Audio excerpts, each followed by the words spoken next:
This is Pete Moore on Halo Talks NYC. I have the pleasure of having the head of Physique 57 Solution and Jennifer Maanavi. And I had the pleasure of meeting her recently on a webinar where we were talking about life during and after COVID. So we are going to talk about the future of fitness and that we will reemerge. So Jennifer, great to meet you and good to have you on. Yeah, great to be on. Thank you. So you started out, more traditionally in the finance and wealth management, like myself, and morphed into a more fulfilling day-to-day lifestyle and improvement in probably your own psyche, like I had, as well as helping thousands of people. So you want to just give a little bit of your personal background and then talk about Physique, and then we'll go from there. Sure. So I had, even when I was little, wanted to get into the business world. And I was a dancer, though, growing up. And I never even thought for a second that I could combine both. So I started off dancing when I was about 2, and I danced through college. But I really liked business, and I really followed a business trajectory. And as soon as I left college, I joined Wall Street. I worked for an asset management firm. I've worked in fixed income. I've worked in equities. I've even worked in futures and private banking. And I really enjoyed it. And then on the side, I would exercise or dance. And again, it just never dawned on me that I could combine the two. Because at the time in New York City in the 90s, you either had huge gyms like Equinox, or you had little tiny yoga studios or Pilates studios, but there was like nothing in between. So I just never thought that I could start a business that would combine dance, fitness, and just pure business operations. And then one day, luckily, it did dawn on me that I could do that.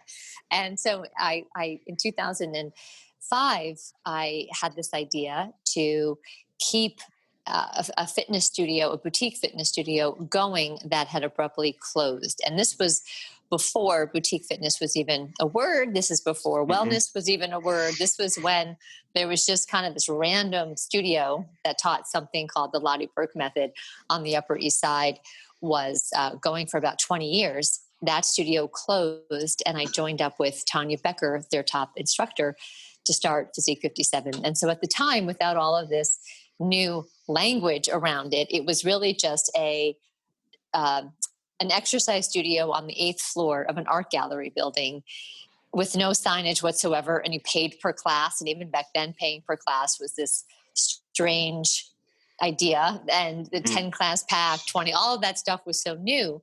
And what had happened was I was really doing well, and I liked finance, but I really, really liked fitness. So when this opportunity came about, I just jumped on it. And I really didn't think much about it. It was like a 48-hour decision that I left one pursued and went after another, because the Lottie Berk Method closed pretty abruptly. And she just closed her doors, and I was like panicking.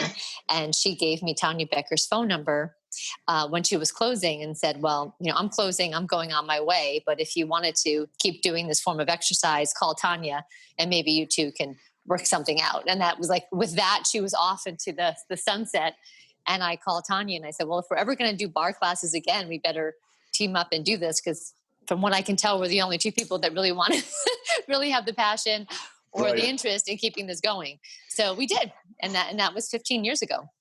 So, given your academic and putting business plans together and looking at, total addressable market, in that 48-hour period, were you thinking with any of that part of your left brain, or was it like, hey, I know this works. I know I'm willing to pay for it. I know other people are passionate about this, and that's enough of a barometer for me to make a change?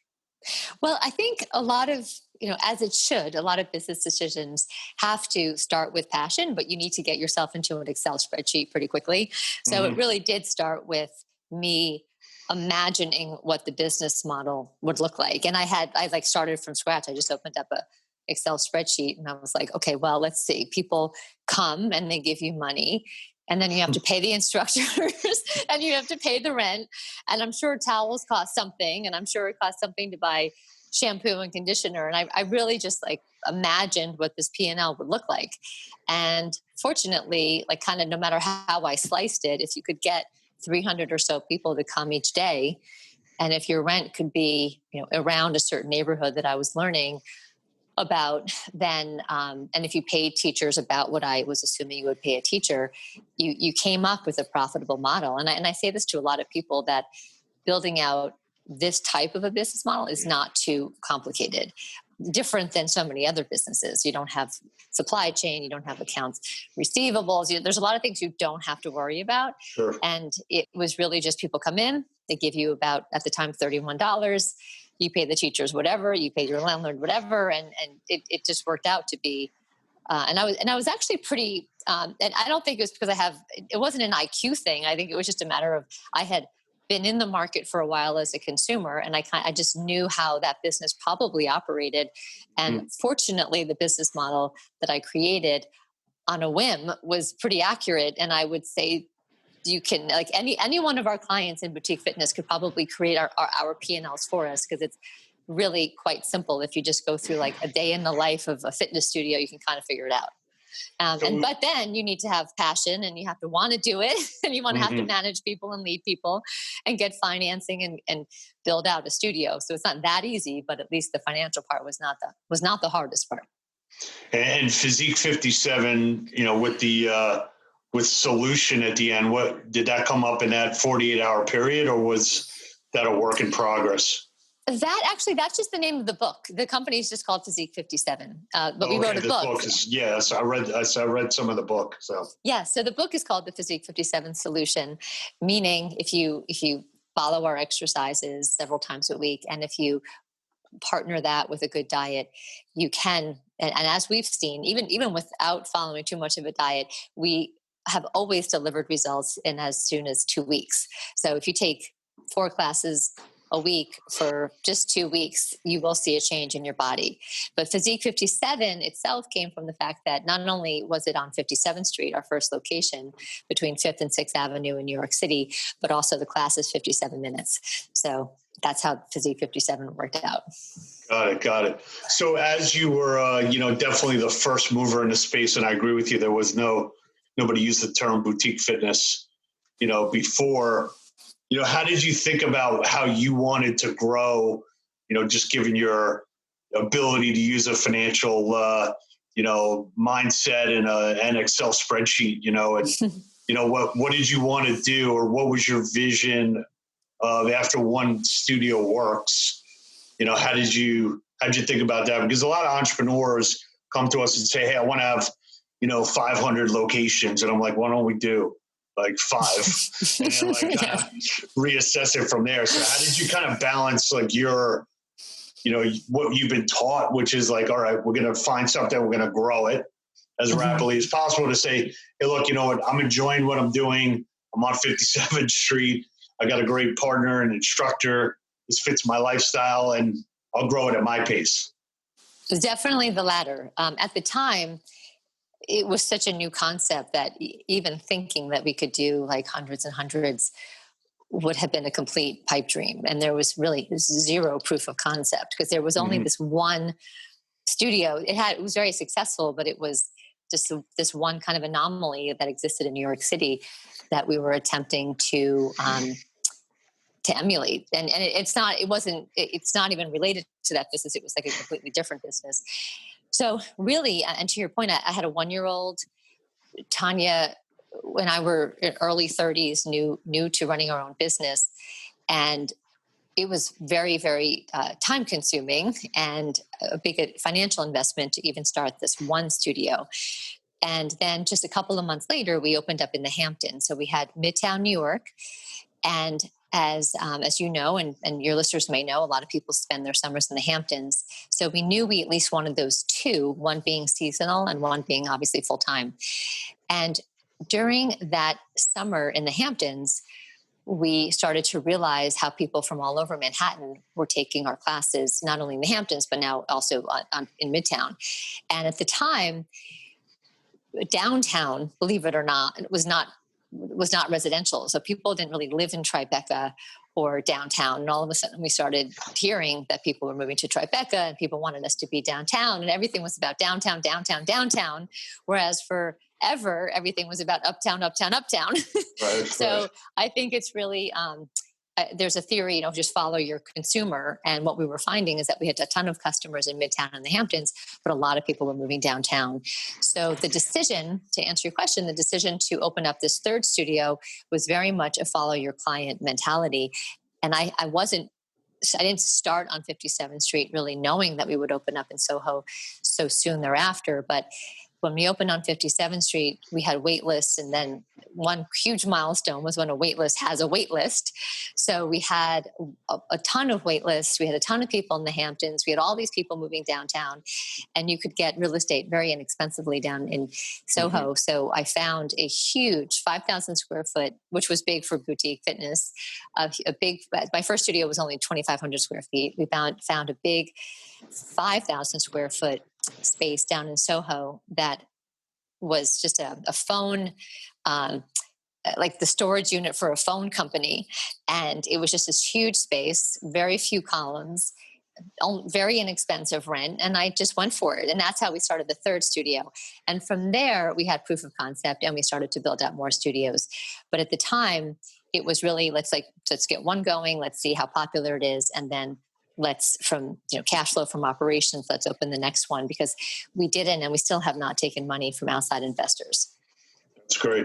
So when you started, I'm looking right now at the background here. So you're inside one of the studios now?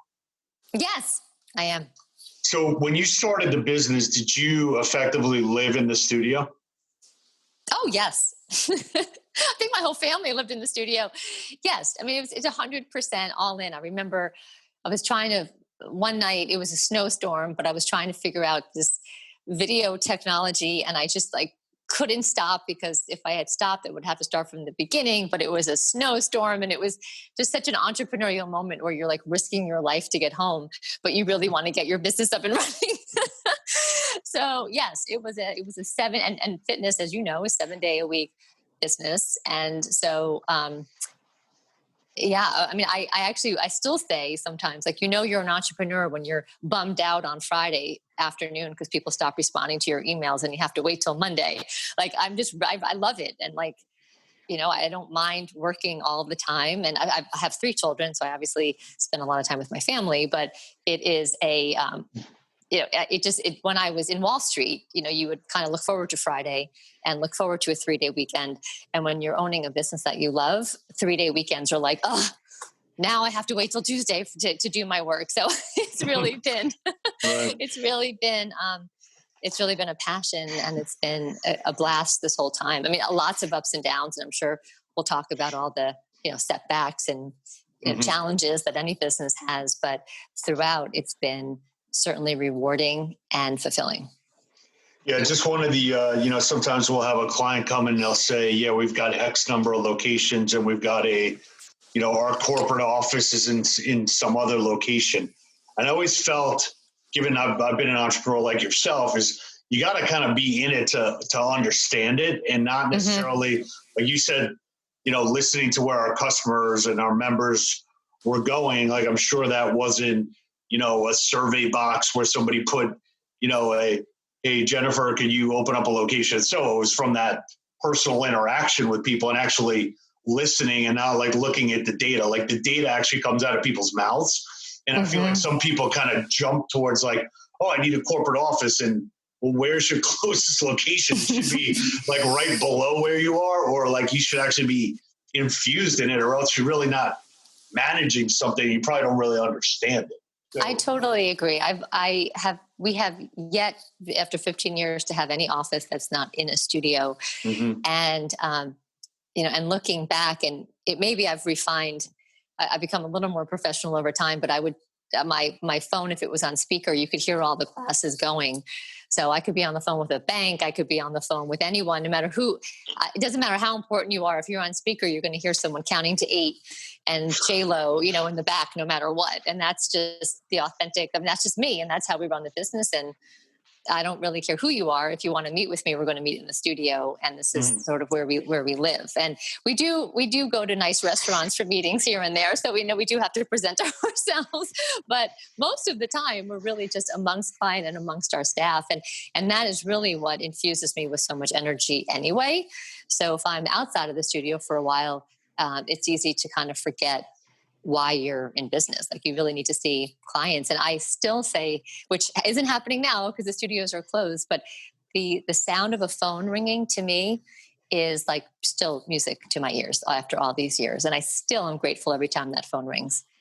Got it. So when you think about, the power, whether it's, we'll talk about Physique 57, but also just thinking about the industry in general, there's the power of your location and the brand and your methodology. And there's also the power of the instructor. And I feel like, over the last year or so, given what's going on social media and the ability for instructors to have this relationship with their members, which are technically your members, how do you think about balancing that relationship and who really owns that relationship? And I think some people get it right, and some people let it go too far where they, don't give the instructor as much respect. And also some that basically give the instructor way too much rope, that instructor is almost like the equivalent of if I had a hair salon stylist, which I don't. But if I did, like, I'm wed to that stylist. And if that stylist moves to another barbershop or a hair salon, like, that relationship's not with the location. So how do you kind of think about this? And as we go forward, what's the way to think about that balance of, like, that member is whose member, and your talent is probably the most important part of the representation of your brand? Yeah, it's a great question. And it's certainly been a big part of who we are with our instructors and our community and our method. And I think how we look at it is, and I don't think this is necessarily different from other studios, but our method is tried and true. So the bar method has been, this Physique 57 has been around for a very long time. And prior to that, bar method actually existed more so in outside of the country, but has been around since the 1950s. And what Tanya and I firmly believe in, and when we met for the first time, which was just 2 weeks before we started the company together, by the way. But when we met, one thing that we had in common and we're so passionate about was the method. Like, this method works every time. And our clients are fit and healthy, injury-free. And our belief was that this method should exist all over the world. So our first belief and our first passion is around the Physique 57 method. And then we invite instructors in to learn this method, and we pay them from the minute they walk in the door. We are one of the few bar studios that, and this may change over time, I don't know, but we're one of the few bar studios that actually pays trainees. So we're saying, we like you right away. So you don't know anything about our method, but you're going to come in and we're going to pay you to learn it. And we're guaranteeing you a job. And our average length of service for an instructor is 4 years. And you come in, we pay you, you're part of the family from the beginning. And then we understand that it's a symbiotic relationship. We have this method that we want to give to you, and we want you to teach it really well. And we want you to bring your authentic self to teach this method. And we don't believe that there's any certain type of characteristics that any particular teacher should have. We just want you to be you, but bigger in the class. And that's a big part of our 200-hour training program. So I think it starts with that, with we only hire about 7% of the people that apply for the job. So you have to really be like close to perfect just to get the job. Then we put an enormous amount of money and time into training you. And then we hopefully treat you with respect. I think we do. We treat you with respect. We pay you well, benefits, vacation, all of that. And so I think and then there's mutual respect. So we haven't had a situation where we have felt like we've had like a star trainer teaching something other than what other people are teaching. Some people just teach it better. I mean, obviously you're going to have, we had 50, at the time before we closed, we had 50 teachers. Of course, you have some people that are on the top of the list and some people that, for a variety of reasons that are at the bottom of the list. But we have, I think, spent a lot of time, and I think it's rooted in respect and learning and sharing and just, hopefully a good compensation package and just a good overall employment situation that makes people want to stay with us. So we have never had a situation where someone left and like the numbers went down or we lost a whole bunch of clients. When people have left, which they do, it's to either teach something else or they've moved away or it's just literally gone in some other direction. So we do want to give credit to our top instructors, but we don't give them unlimited power. Mm-hmm. And nor are they asking for it. So it just has been something that I think we've managed really, really well. And that the person who has managed our instructors from the beginning has been with the company for 12 years. And she herself was an instructor. So there's just a lot of continuity in that area. So what you mentioned before that everything's been done out of internally generated cash flow, which clearly, eliminates the pressure that some other entrepreneurs feel when they've taken in other capital and they've, put some nice hockey stick projections on the number of locations they're going to have over time and revenue, which turns into, a board meeting, which turns into a lot of, angst related to, hey, I'm providing a solution and I'm helping hundreds of thousands of people, but I don't have the urge to grow because you want that investment to make some return in the near term. And also when I think about, public companies, trying to hit their quarterly numbers, their quarterly numbers are not necessarily in the best interest of the long-term viability of what they're trying to do. So how important or what kind of advice would you give to someone? Obviously there's a lot of, money chasing the space pre-COVID and when things normalize, I'm sure there'll be plenty of private equity involved again. But I think a number of entrepreneurs, looking back would say, I kind of wish I didn't take that capital because it was the wrong, it wasn't the right fit. And they're not in the studio living this and they don't understand that even though it is a simplistic business, it's not something that you stamp out like, Home Depot and we're going to put some shelves up, and we're going to fill it up and go from there. So, what's your advice to entrepreneurs that, may think that they're solving a frustration by coming up with some iteration of, bar or functional training or, I don't know, some kind of, hot aerial trapeze yoga or whatever they're doing and say, look, why don't you, maybe try not to take it in capital if you don't need to, or, just know what you're signing up for. So basically an open-ended question of how you're kind of unique in the fact that you've, I'm sure, been called hundreds of times and you've said no. So how does that work? Sure. Well, I'll start off with just explaining how we did grow. And so we started off with 3 studios in New York. We then expanded to Los Angeles.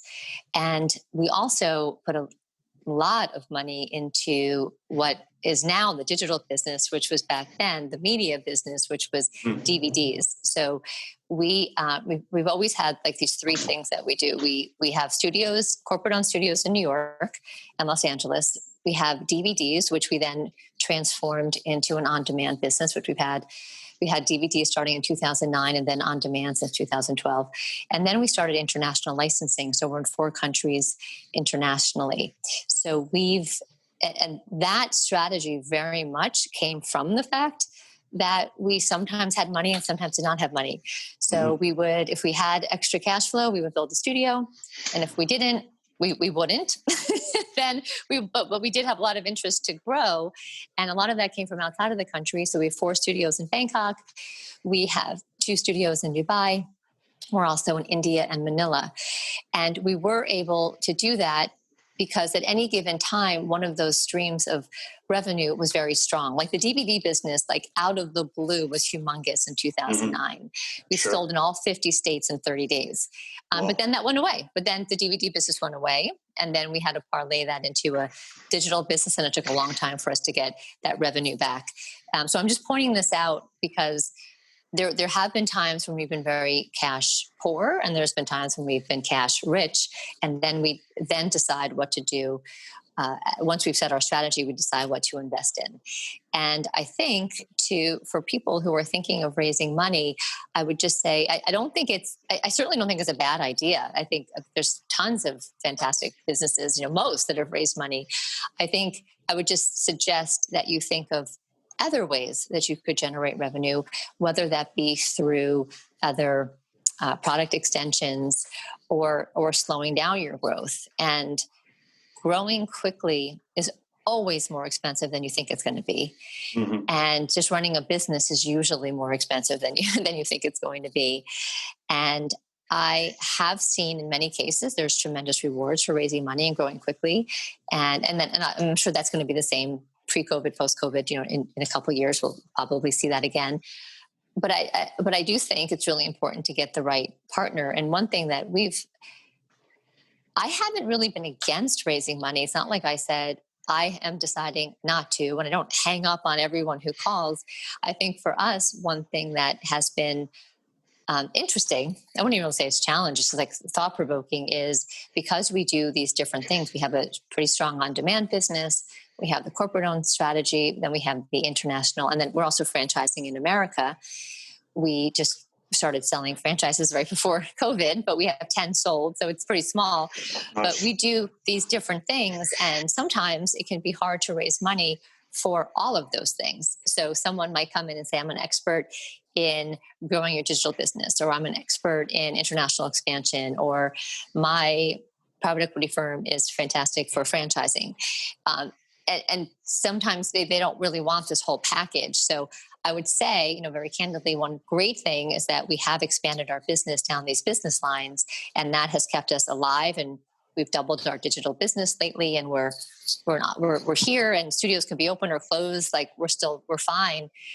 So we've protected ourselves on the downside, probably limited ourselves a little bit on the upside.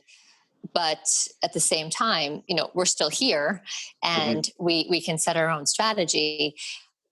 So, but at the same time, someone might come in and say, well, each one of those businesses is actually too small for me. So there's no right or wrong answer. I think it's just like, what do you want to do with your business? And likely, if you are going to raise money, I think you give up some of your decision-making potentially in your autonomy, but maybe that's okay at some point. So I don't think I would never raise money. I just haven't raised money yet. And the pandemic certainly, we'll call that into question for Physique and for a lot of businesses. So when you looked at franchising and the fact that you already had licensees in Dubai and Bangkok, I'm assuming you and Tanya are very set on the quality control. And, I'd say one of the reasons why, Soul Cycle or, Barry's maybe did a little, but they were so overly concerned about the quality of the presentation of that live class that franchising didn't make sense, from a quality standpoint, and also probably from giving someone the opportunity to make the type of unit economic returns that you can make with those types of locations to get 6 or 8% of that versus kind of keeping it as white space for you to go into on your own. So have you found that, I guess the question is, what got you comfortable with franchising? Was it because you were able to select the franchisees and that was your decision and you got comfortable with that? Or was it, more related to, hey, there's all this just like listening to your members to say, hey, look, I want you to go to Soho. I need you to come to Hamptons. Like there was just so much demand that you said, I actually need to figure out how to do this because there's no reason for this method not to be there if there's this much demand that's inbound. I'm assuming you didn't market a franchise. I'm assuming that came to you and then you've responded to it. Yeah. So part of this answer will be why we expanded internationally before we expanded in America. So correct. When it came down to, like a lot of businesses, like you could just have even one open and people will start asking about franchising. So we've had, we've even had celebrities want to franchise it, or people bringing it to their vacation homes. I mean, we've had a lot of funny, and wacky requests, I'll say, Right. all of the above, to bring Physique around the country. And in every case, exactly what you're saying, it was like, well, how are we going to get this done? And how even the front desk experience, the teacher experience, the method, everything, we just couldn't imagine that we could keep the quality where it was. And we've been very brand focused from the beginning. And so we turned down all of those opportunities. But then we really did start to see that there was so much interest, especially internationally. And I think maybe because of our location in New York City. And all of the interest came from people who were devout clients, but then at some point in their life, mid-30s or so, were deciding to move home to have family, to be reunited with their extended family. And each one said, I'm not leaving without you. Like, I've been coming to Physique every morning for 5 years, and just because I'm getting married and moving to Mumbai doesn't mean I'm going to stop doing Physique 57s. So I'm going to do everything I can in my power to convince you to let me open the studio. And what we started with, Pete, which I think was interesting, is we actually started consulting. So before I said yes to licensing, before I said yes to partnering or doing anything with anyone, I partnered with a new company in the Philippines as a consultant. And I said to my team and to them, we've only been around for like 5 years. I don't even really have good SOPs written. We're still learning as we go. I don't even know what I'd be selling you other than a training program and a brand name. But even that training program we're developing as we go. So what I will do, though, is we'll be your consultant. So you can start your own company with your own name, and we'll train you and we'll help you. But I don't need my name on it. Like, let me just see what I can do for you. And at the with using the method, like a version of the method, kind of like it was the method, but it wasn't like a 200-hour training program. It was a 3-week training program. I gotcha. So take like the best of and go and start your studio. And you can say powered by, at that time, it was very popular to say powered by Physique 57. So it was their studio, but it was powered by us. And at the same time, I was opening up our Beverly Hills studio. And it just worked out coincidentally that they were opening up at the same time. And what I found is that studio in that market was just knocking the cover off the ball in Asia. And our studio in Beverly Hills was fine, but I was just amazed by how well this Asian studio was doing. So it was really a way for me to kind of practice licensing, practice consulting, and see it do like phenomenally well in an Asian market. So phenomenal that they opened up 4 studios in like 2.5 years.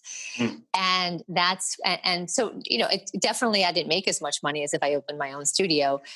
And obviously, but it was a great training ground for me. So then 2 years later is when we started to say yes to these clients who wanted to open up in other markets. And of course it had to be the perfect partner. And,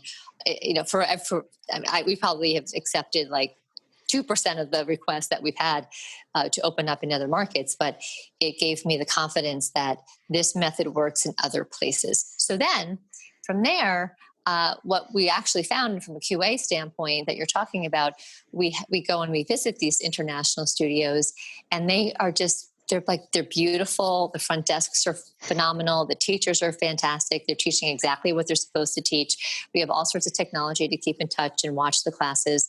And so we have not yet been disappointed by the activities and the brand presentation of our international partners, which then gave me confidence to franchise here, because we figure, if we can have 4 studios in Bangkok, we can hopefully, knock on wood, we can do this in America. So the path was start our own studios, experiment with Asia, consulting in Asia, then expand to start licensing, and to then franchise.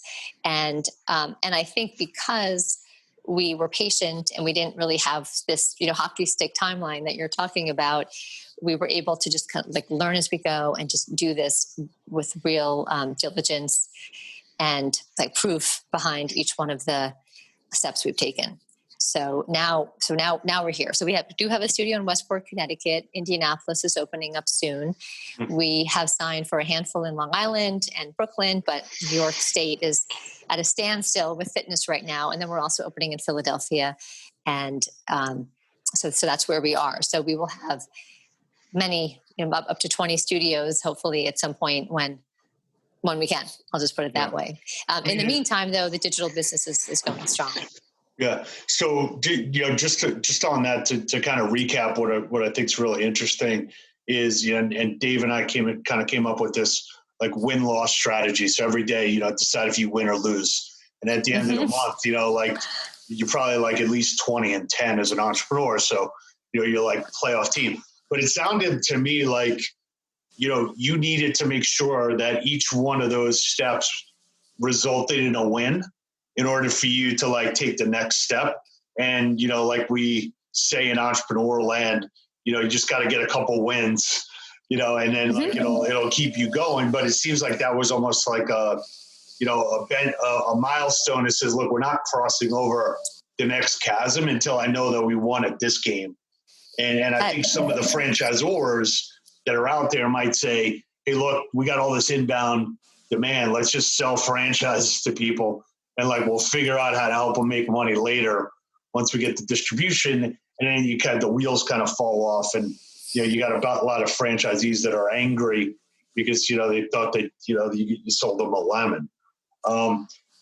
So, I mean, it's an interesting way that you thought about it and like systematically like hit those wins and then say, okay, that gives me the confidence and the belief. And otherwise it sounds like you might be disappointed in your decision. Yeah.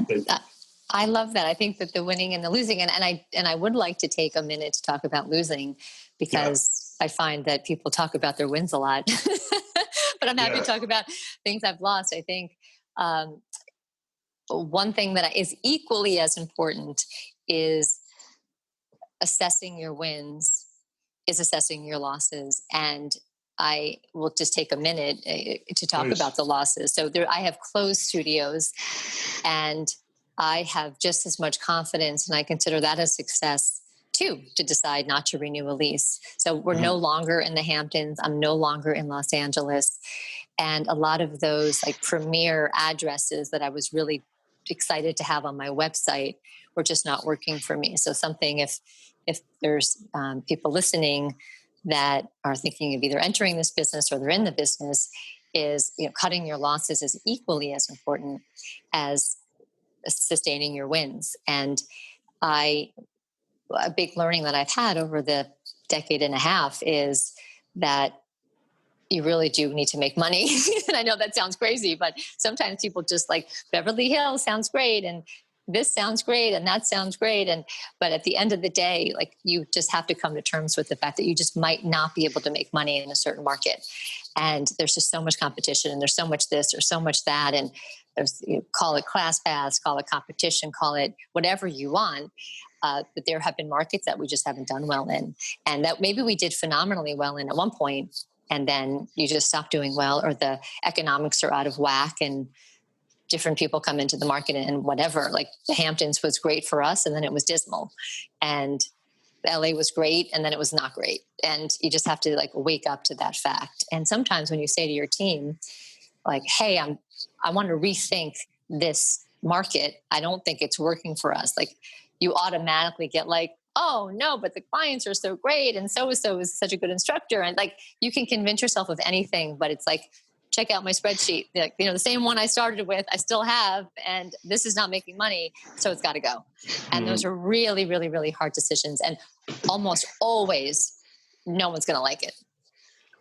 When you let's focus on that one for a second, because I think it's interesting because a number of our clients, we look at their portfolio mostly on the health club side. And if it's like 40 locations, they'll have like 30 good ones and 10 bad ones. And they'll say, we don't want the bad press. We don't want people to think that we're shrinking. it's a market that we should be in. So if it kind of just breaks even or loses a little money, and I've come to the conclusion, it's like, look, you're going to spend 80% of your time trying to fix something that just might not be fixable anymore. And in this day and age of, the news cycle, maybe it's 24 hours. And like, it used to be like, all right, we get bad press for like 2 weeks. Right. So that's probably even like, that's not even happening anymore. So what are some of the rebuttals you've been able to say, like, hey, look, if Beverly Hills doesn't work, like, yeah, people will talk about it for a couple of weeks, and then like we'll move on, and we might have made the right financial decision. So you might have covered this already, but maybe, like to tie it together and, give some, maybe another entrepreneur like a soundbite of what they should say to their team. Yes, I completely agree. And I was one of those people. I mean, even a few years ago, I would have said like all sorts of yeah buts, like, yeah, but it's Beverly Hills, and yeah, but our teachers are amazing, and yeah, but the building is gorgeous. And in the back of my mind, I'm probably thinking like, yeah, and I like to go visit, I'm like thinking of every reason in the world to go. And then I would also think about what are people going to say and all of that stuff. And it just, a switch went off when it just, there's a point where if you see one more red number on a spreadsheet, you're just going to want to throw that laptop out the window.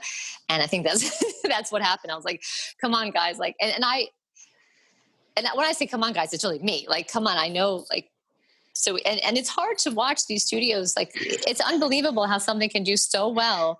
And then a few little changes in the market, just poof, like just 1 month, it starts to do poorly. And then the next month and the next month and the next month. And you can try, as you said, you can put so much time into fixing it. And it's just like, okay, there's something that we're doing wrong, or there's something in that market that has changed. And I would say, for example, ClassPass, like, in some markets we recovered, in some markets we didn't. And I think that, you just have to, like, it really comes down to, I think, like, not just money, but I think one thing I would add that came to my mind too was respect for my team, because I was asking them to quote unquote fix something. And their job is not really just to go around fixing stuff. Their job is to create and to improve and to grow and to do some really fun things. And if their entire job is like a plumber's job to go like fix a studio, that's just no fun. And you're just going to stay, so it was like, go to LA and fix it, and let's put money against it and fix it. And I just was like hearing myself say that. And I was like, just, you know what, instead of fixing that, why don't you just go make this other awesome thing even better? Right. And that's just so much more fun. And that's actually a career. And so, yeah, I think you really have to think about that. And I agree. Like, we closed LA, and clients were, it was heartbreaking. Clients were very upset. We got emails like 3 pages long, and it was like lovely / heartbreaking. But people have moved on, they've moved on, and it was really, really difficult, but we did it. Yeah. And and I don't regret it, obviously. Right. So in closing, what are some of the quotes that people hear you say, or that go off in your mind, that be the words of wisdom, or like what keeps you going as an entrepreneur? That is funny. I think people in my company do say things like, I'm going to channel Jennifer right now. I think if they're channeling Jennifer, which I think which is so fun. I think it's like keeping brand standards really high, and like, we experiment, and I love to experiment. I love it, but it still has to be brand appropriate. And I think if they were to channel me, it's brand standards. It's how we treat people, whether it's a client or an employee, or ourselves. It's how we treat everyone in our orbit. And I think, like financial management, like, it's just one thing that I've been talking to the team a lot about. And I think I would love for people to take the opportunity during COVID to do this, is you really can peel back the onion on every single dollar that's coming in and out of your company, especially when all of your studios go poof in the air. And it has allowed me to look at the things that we were spending money on, and everything seemed like a great idea when it was a great idea, and now it's a bad idea. So looking at just take yourself off your CEO pedestal, and I literally opened the mail. I changed all the American Express bills to come to my apartment. All of our phone bills came to my apartment. And I have looked at every single dollar that comes in and goes out of this company, which before you had a big team and you had this person and that person, had all these people. And now with studios closed, we had a late layoff 95 people. And I have an amazing, phenomenal, tiny team. And the meticulous financial management that is required pre-pandemic, post-pandemic, during pandemic, just that is what I would love everyone to understand, and every single dime. And we have storage units were closing and phone companies that were shutting down. And I know this might sound like, of course you do that, or this might sound like business 101, but it's amazing how that can go away when you're growing and you have full studios and everyone's all happy. And then when those people go away and you're just stuck with a pile of mail, you're like, oh my gosh, I cannot believe this, that, and the other thing. And so I would say when people channel Jen, it's also what are we spending money on and why, and who's approving that expense, and coming back as a much, much leaner organization. And I hope everybody does. I hope we all realize that clients, when we open again, just want that exercise method. So we used to give out free apples. We used to do all these fun things. But at the end of the day, I think they just want a personal connection. They want a safe and effective exercise. And if our studios are smaller, if we have less technology, if we have less this, less that, I think we're going to be okay for a while, because I think what clients really want is for us to be open. So just make it so that you can be open and you can pay everybody and run a good business. Great. Well, I think that's great advice. So glad we were able to connect today. We look forward to getting this out to the entire network and continue to be a leader globally in the boutique sector. And hopefully we can come up and see you in your office when the coast is clear. Yes, anytime. Awesome. We're going to send you something on Halo Academy too. Maybe maybe you can join us. I think you'd enjoy it. We do 5 business school cases, and we do it with CEOs and founders of businesses. So we'll send you some info on that. I'd love to see if you got time to join us on that. Well, before and after you open the mail. For the next There's a lot less weeks. Mail now. A lot less mail these days. All right, great. All right. Well, it's good to see you, and look forward to continue to hear the progress. And it's a great story, and I'm glad that you're in the Halo sector and not talking to you at a trading desk somewhere. I agree. Financial institution. I agree. All right. Good to see you. Thank you. Thanks. Good to see you too. Talk to you soon.